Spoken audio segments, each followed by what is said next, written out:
శ్రీమాత్రే నమ. జై గురు దత్తాత్రేయ నమ.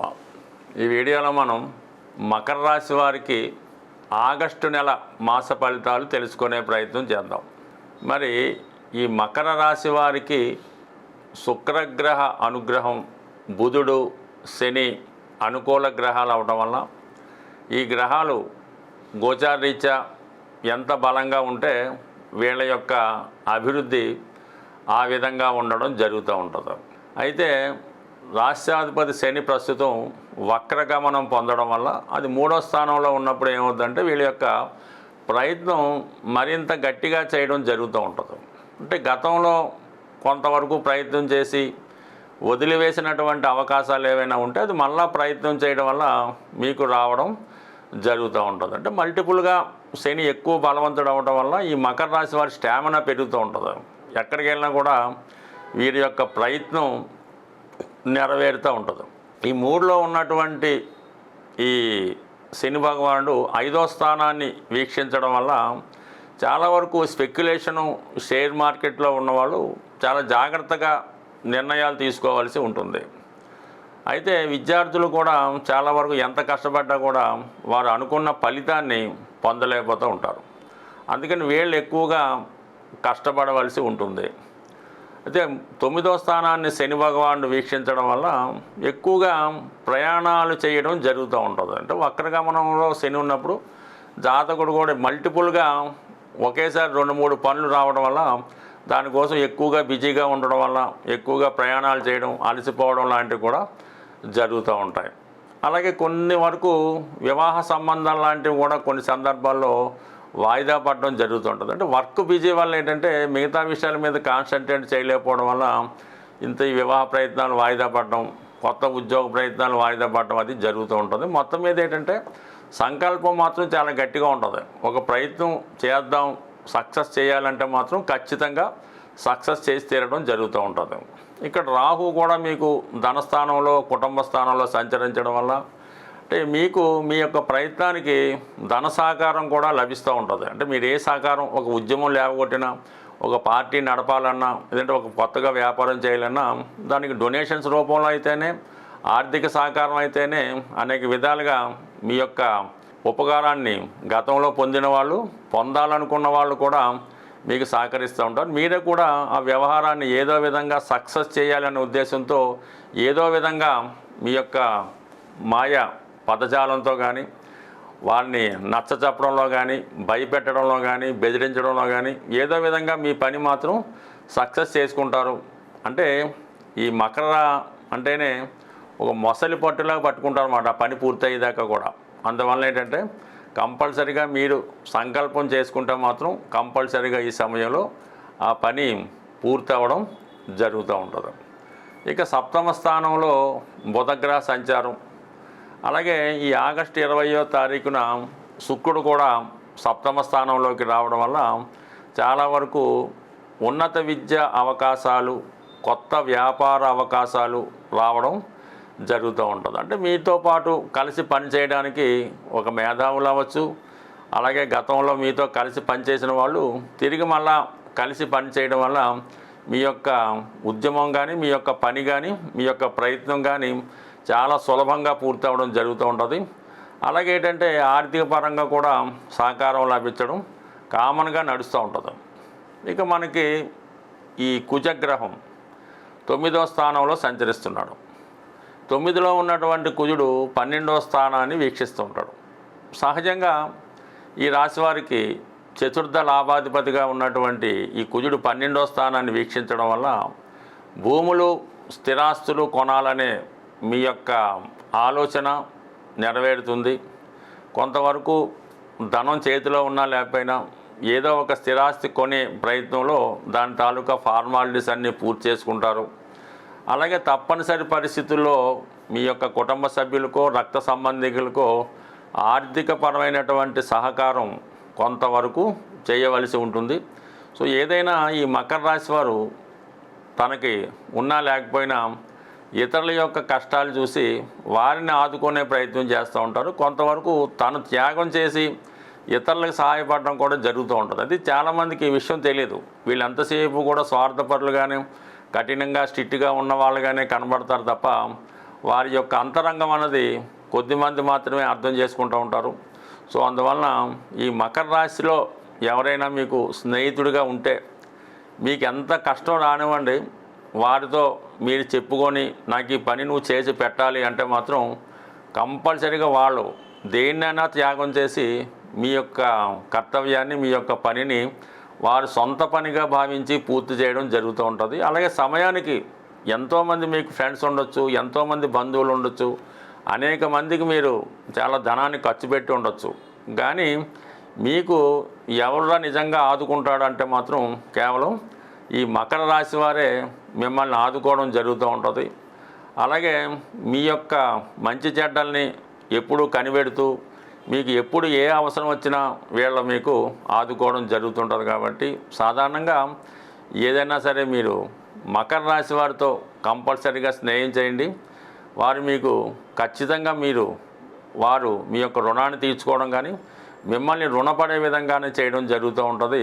సో ఏదైనా మకర రాశి వారు ప్రారంభ జీవితంలో కష్టపడినప్పటికి కూడా 10 మందికి ఉపయోగపడడం జరుగుతూ ఉంటుంది. ఈ రాశివారు ఈ నెలలో కంపల్సరిగా ఆంజనేయ స్వామి వారి ఆరాధన చేసుకోవలసి ఉంటుంది. సరే, హనుమంతుడిని పూజించుకోవడం వల్ల మరి స్వామికి ఏదైనా తమలపాకుల పూజ కానీ సింధూరం కానీ పూజించండి.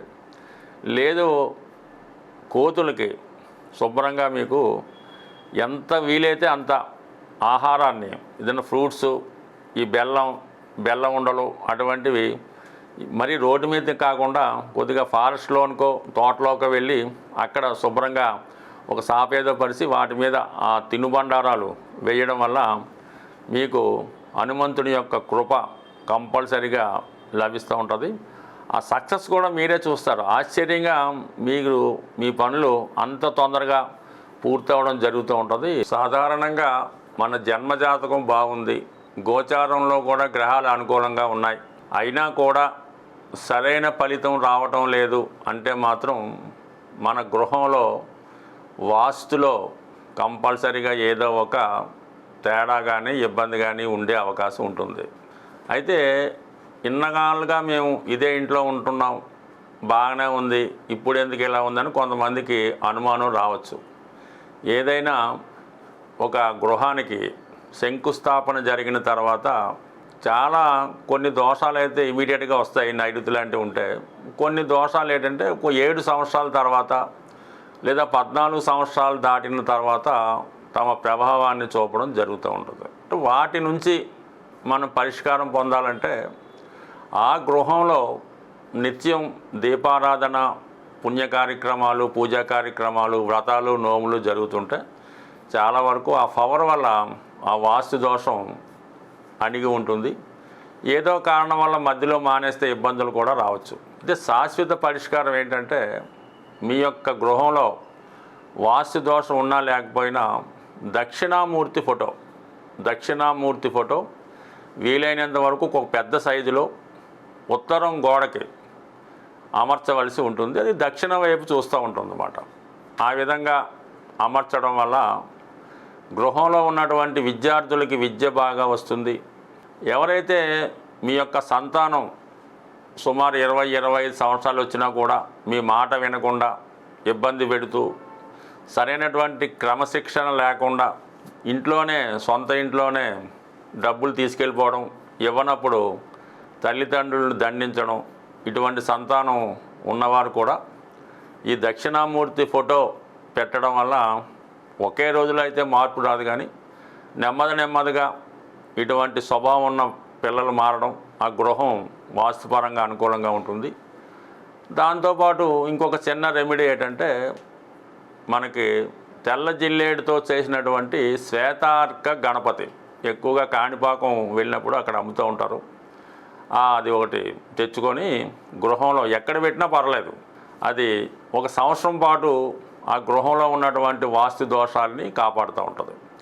1 సంవత్సరం అయిన తర్వాత మళ్ళీ దాన్ని నిమజ్జనం చేసి కొత్త దాన్ని పెట్టుకోవడం వల్ల కంపల్సరిగా చిన్న వాస్తు దోషాలు సాల్వ్ అవుతాయి. అలాగే తరచూ ఈ మోటార్ సైకిల్ కానీ కార్లు కానీ యాక్సిడెంట్లు అవుతున్నాయి అనుకున్నప్పుడు కూడా వాళ్ళు ఆ కారులో ఈ తెల్ల జిల్లేడుతో చేసినటువంటి విఘ్నేశ్వరుడు యొక్క ప్రతిమని పెట్టుకోవడం వల్ల ఆ సమస్యల నుంచి బయటపడడం జరుగుతూ ఉంటుంది.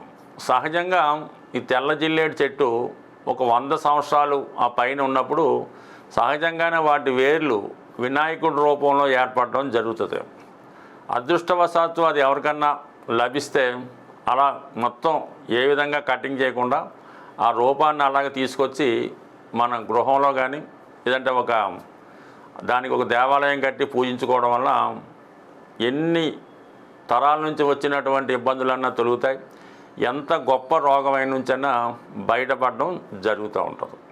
ఇది సాధారణంగా వాస్తుపరమైన సమస్యలు ఉన్న వాళ్ళకి. ఇంకా జనరల్ ప్రాస్పరిటీ నిమిత్తం ఒక చిన్న పరిహారం ఎక్కువగా ఇది ఉత్తరాదిలో ఈ ఒరిస్సా ప్రాంతంలో కానీ బీహారు లేదంటే యూపీ ప్రాంతాల్లో ఎక్కువగా వాడుతూ ఉంటారు. ఏదైనా ఒక ప్లాస్టిక్ కవర్లో ఒక యాలక్కాయ 1 కానీ 5 కానీ, అలాగే లవంగాలు ఒక 5, కొద్దిగా కుంకుమ పువ్వు, కొద్దిగా పటిక బెల్లం అంటే పటిక బెల్లం ముక్కలు ఒక 5, అలాగే కొద్దిగా సింధూరం, ఈ 5 వస్తువులు కూడా 5 సంఖ్య వచ్చేలాగంటే వచ్చే 5 సంఖ్యలో కొన్ని వేసుకొని ఒక కవర్లో పెట్టుకొని అది ఏదైనా ఇష్టదైవం పాదాల వద్ద ఉంచి మీ మనసులో కోరిక చెప్పుకొని మీరు దాన్ని పాకెట్లో పెట్టుకోవడం. అంటే ఎప్పుడూ కాదు, ఎప్పుడన్నా కోర్టు సమస్య ఉంది, ఉద్యోగం ఇంటర్వ్యూ ఉంది, అప్పు కోసం వెళ్తున్నాం, ఇలాంటి సమయంలో ఇది తయారు చేసి మీరు జేబులో పెట్టుకొని ఆ పని మీద వెళ్ళండి. కంపల్సరీగా ఆ పని పూర్తవుతుంది. పూర్తయిన తర్వాత దాన్ని ఏదన్నా హోమంలో కానీ అగ్నిలో కానీ లేదంటే పారే నదిలో కానీ పారవేయడం వల్ల ఈ సక్సెస్ రావడం ఎక్కువగా జరుగుతూ ఉంటుంది. తరచూ సింధూరం బొట్టు పెట్టుకున్నా కూడా ఎటువంటి ఫలితం అన్నా రావడం జరుగుతూ ఉంటుంది. ఇలాగ అనేక పరమైనటువంటి సమస్యలకి చిన్న చిన్న తాంత్రిక పరిహారాలు కూడా ఉండడం జరుగుతూ ఉంటుంది. అలాగే మానసిక అశాంతితో మీ యొక్క పిల్లలు ఎవరైనా ఇబ్బంది పడుతుంటే, లవ్ ఫెయిల్యూర్స్ ఉన్నవాళ్ళు మానసిక అశాంతితో ఉంటే వాళ్ళు తలకడ కింద ఒక ఉల్లిపాయ అంటే వెల్లుల్లిపాయ పెట్టడం వల్ల కంపల్సరీగా వాళ్ళ తల కింద ఒక తెల్ల ఉల్లిపాయ అంటే మనకి వెల్లుల్లిపాయ పెట్టడం వల్ల ఇలాంటి మానసిక రోగులుగా ఉన్నవాళ్ళు నెమ్మదిగా దాని నుంచి బయటపడడం జరుగుతూ ఉంటుంది. సో ఏదైనా ఒక దీర్ఘకాలిక వ్యాధి అయినా ఏదైనా మామూలుగా వైద్యం చేసుకుంటూ కొన్ని చిన్న చిన్న రెమెడీస్ చేసుకోవడం వల్ల వాటి తగ్గుతాయి.